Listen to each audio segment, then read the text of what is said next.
Rutherford তার পরমাণু model আবিষ্কার করার পর অনেক জনপ্রিয়তা পেয়েছিল রাদারফোর্ড পরমাণু মডেল।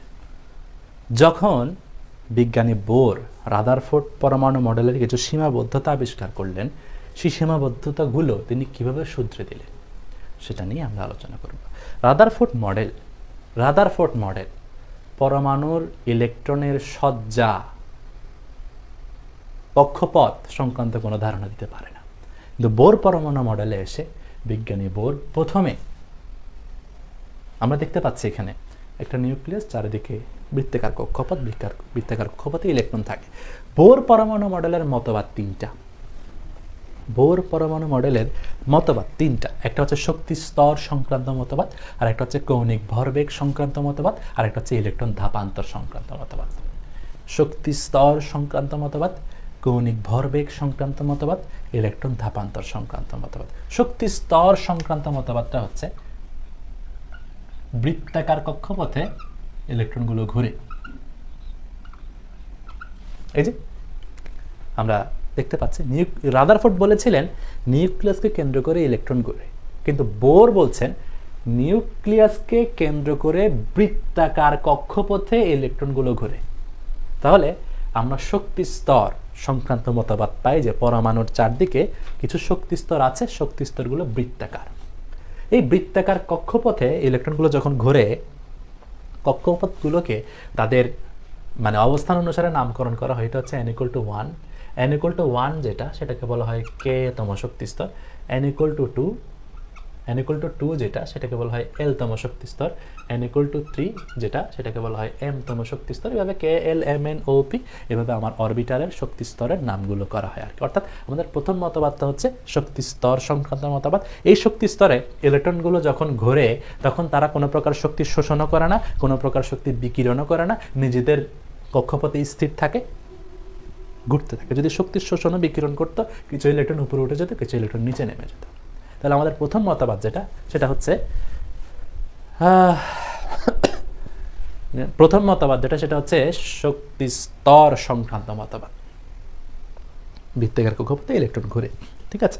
এরপরে 2 নম্বর মতবাদটা, সেটা হচ্ছে কৌণিক ভরবেগ সংক্রান্ত মতবাদ। ফিজিক্সে ভালো জানবে কৌণিক ভরবেগ মানে, এই দেখো এই ইলেকট্রনটা এখানে আছে, এই কোণায় প্রতি একটা এই টান আছে না, এই টান মাঝখানের দিকে যে টান, এই কৌণিক ভরবেগ। এই কৌণিক ভরবেগের মান mvr।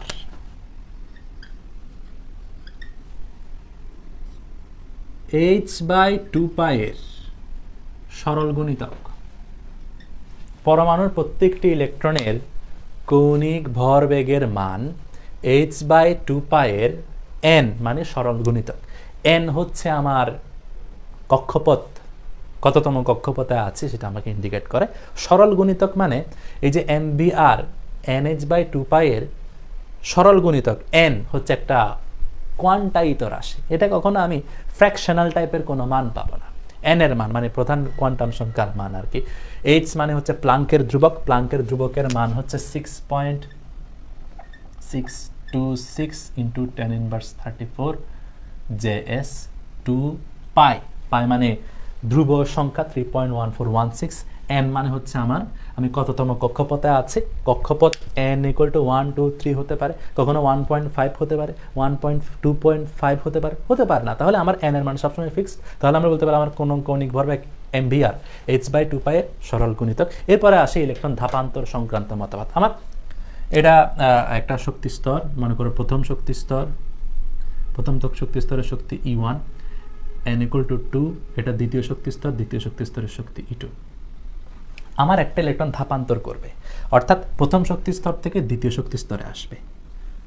ইলেকট্রন ধাপান্তর, ইলেকট্রন লাফালাফি বিষয়ক কথাবার্তা, ইলেকট্রন ধাপান্তর বিষয়ক কথাবার্তা বোর পরমাণু মডেলে বলা যায়। আমার ইলেকট্রন প্রথম শক্তি স্তর থেকে দ্বিতীয় শক্তি স্তরে আসবে। এই উপর থেকে নিচে যাওয়ার সময় শক্তির বিকিরণ হয়, ঠিক আছে। উপর থেকে নিচে যাওয়ার সময় শক্তির বিকিরণ হয়। এই বিকিরিত শক্তির পরিমাণ ডেল্টা ই = প্রথম শক্তি স্তরের শক্তি মাইনাস দ্বিতীয় শক্তি স্তরের শক্তি E1 - E2, ঠিক আছে। এখন উল্টা ঘটনাটা ঘটতে পারে। আমার ইলেকট্রন যখন মানে উপর থেকে নিচে আসবে, সরি আমি উল্টো বলছি, একটু যখন n2 থেকে n1 এ যাবে,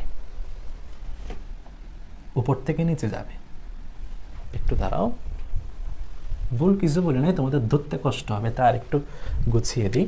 আমার n = 2 এটা দ্বিতীয় শক্তি স্তর, দ্বিতীয় শক্তি স্তরের শক্তি E2, n = 1 এটা প্রথম শক্তি স্তর, এটা শক্তি E1। আমার যখন একটা ইলেকট্রন উপর থেকে নিচে আসবে, তখন আমার উপর থেকে নিচে আসলে আমার E2 - E1 পরিমাণ শক্তি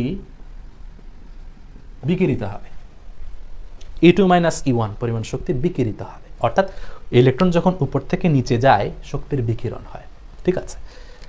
ইলেকট্রন যখন নিচ থেকে উপরে যাবে তখন শক্তির শোষণ হবে, শোষিত শক্তির পরিমাণ হবে del E = E1 - E2, ঠিক আছে। অর্থাৎ ইলেকট্রন নিচ থেকে উপরে গেলে শক্তির শোষণ হয়, এই শোষিত শক্তির পরিমাণ E1 - E2। এই শক্তির শোষণ বিকিরণ ইলেকট্রনটা ধাপান্তর করতে কোনো সময় লাগবে না, সময়বিহীন কাজ চলবে। এই নির্দিষ্ট পরিমাণ শক্তি শোষণ করে ইলেকট্রন E1 থেকে E2 তে যেতে পারে, এই নির্দিষ্ট পরিমাণ শক্তি বিকিরণ করে ইলেকট্রন E2 থেকে N2 থেকে N1 এ আসতে পারে। এটা হচ্ছে ইলেকট্রন ধাপান্তর সংক্রান্ত মতবাদ, এইটুকুই। এটা হচ্ছে বোর পরমাণু মডেলের মতবাদ, শক্তি স্তর সংক্রান্ত মতবাদ, বৃত্তাকার কক্ষপথে ইলেকট্রন আবর্তনশীল, কৌণিক ভরবেগ সংক্রান্ত মতবাদ, এম্বিয়ার = n/h/2 ইলেকট্রন ধাপান্তর সংক্রান্ত মতবাদ। ইলেকট্রন যখন উপর থেকে নিচে আসে শক্তির বিকিরণ হয়, বিকিরিত শক্তির পরিমাণ delta E = E2 - E1। Electron যখন নিচ থেকে উপরে যায় তখন শক্তির শোষণ হয়, শোষিত শক্তির পরিমাণ E1 - E2, ঠিক আছে। বোর পরমাণু মডেল সবাই বুঝেছ?